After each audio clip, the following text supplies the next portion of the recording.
Hello.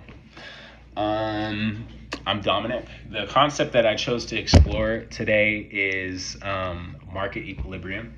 I think it's a very important concept because the role of markets, as we discussed during this unit, is to facilitate trade and to find an area in which we're able to find a fair price. So on a supply and demand curve, that is, I don't have anything to draw on right now because I already chose my what's it called? My creative thing to do. But when we do the supply and demand curve, right, we have these two lines crossing, and we have a line where the supply and demand intersect, and that is essentially our market equilibrium. That is the fairest price where neither side has an advantage. But if some of you had read my creative chat earlier, I'm a day trader. I live my life in markets. In the stock market, this is a concept that rings true just like in any other market. The only difference is that the stock market is a perpetual market. Obviously, it's a market that never stops. So the concept of equilibrium is extremely important because there's a constant exploration of prices happening.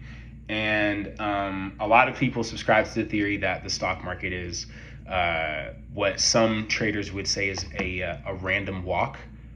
People think that prices fluctuate very randomly, but in my opinion, that could not be further from the truth. So I'm about to pull something up right now because a really great way that we can all organize this data to find out where the fair prices are for everybody, regardless of the time frame you're on, is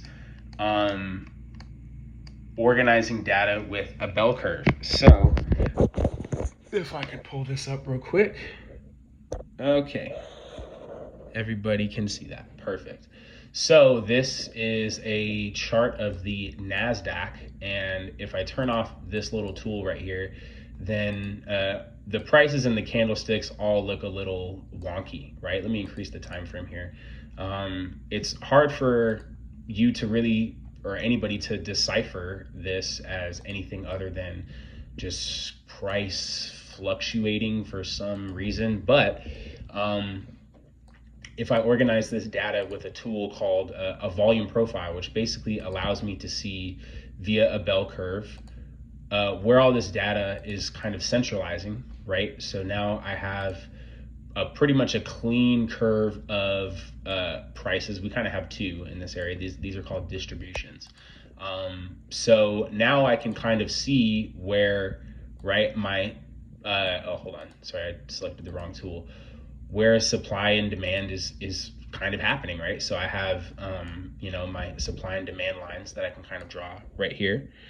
And you can kind of clearly see that as we establish a range in this area where we've been able to create a distribution or a bell curve around which to organize prices, then it can become a pretty clear picture as to where, in an area where prices are rising, you would expect demand to diminish. And when we get to these areas, you can see that prices tend to fall. And when we get to areas where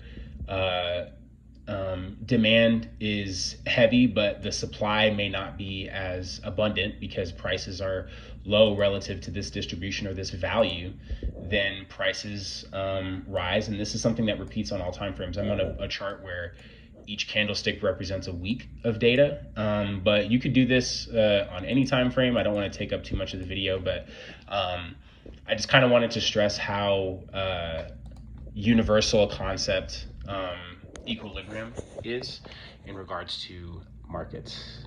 So thank you very much.